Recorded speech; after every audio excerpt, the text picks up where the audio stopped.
Jadi saya diminta untuk menjelaskan sedikit etika di dalam street fotografi ataupun genre-genre yang lain.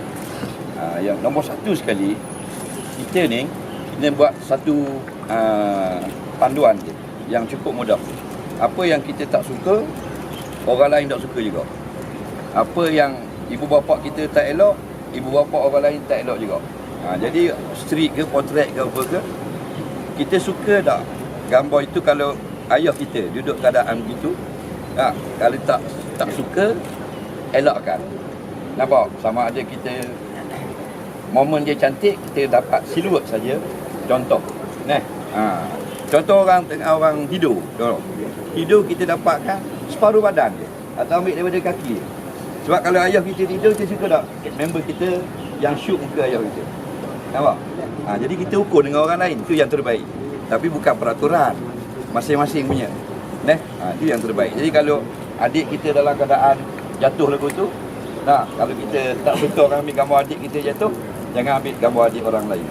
Nampak? Jadi kita kena seni sikit. Macam orang tidur, kita ambil daripada belakang, kaki je. Nampak dia tidur. Cukup. Street ni nak cerita je orang tidur. Bukan nak gambar muka dia duduk. Ni yang keluar ilmu basi buat ambil juga. Contoh. Jadi apa yang kita tak suka, jangan buat pada orang. Panduan saja. Itu etika saja. Siapa nak pakai, pakailah. Tak mau pakai, kita punya pasal. Cuma apabila kita duduk dalam FJM, kita dapat jaga etika lagu tu, FJM akan jadi lebih baik. Nampak? Sebab kalau apa saja dia mesti ada peraturan. Tak ada yang betul-betul free. Tak ada. Sebab la yu'minu ahadukum hatta yuhibba li akhihi ma yuhibbu li nafsihi. Kalau kamu betul-betul orang yang baik, kamu jangan buat benda yang kamu tak suka kepada orang lain. Jadi seni street ni tak mestinya kita dapat aibkan dia. Nampak?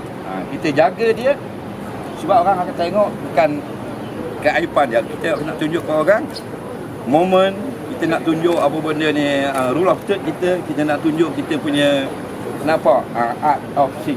Nampak macam mana kita melihat satu gambar. Jadi kalau kita jaga benda lagu ni, insya-Allah.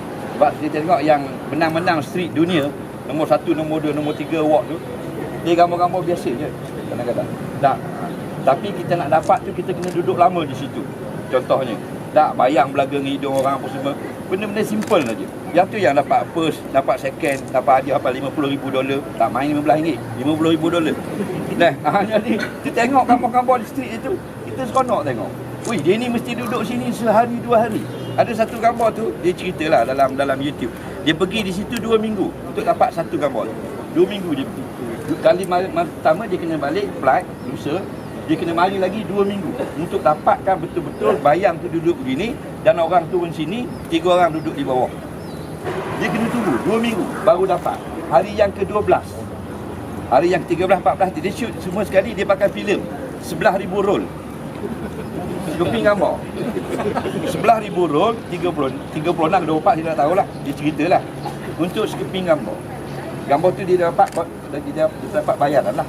Tapi gambar-gambar macam ni yang kita tengok kadang-kadang kita punya street Malaysia ni kartun sangat kadang-kadang. Jadi kartun. Jadi kita yang terbaik dalam street ialah kita maaf lah. Apa saja ialah kita selalu melihat gambar orang. Jadi kita akan improve. Yang kita lambat improve, kita selalu tengok gambar kita. Jadi insya-Allah kalau jaga etika lagu ni, kita tidak aibkan orang, insya-Allah kita akan jadi bukan saja fotografi street, tetapi kita juga jaga etika yang lebih berharga. Assalamualaikum warahmatullahi wabarakatuh.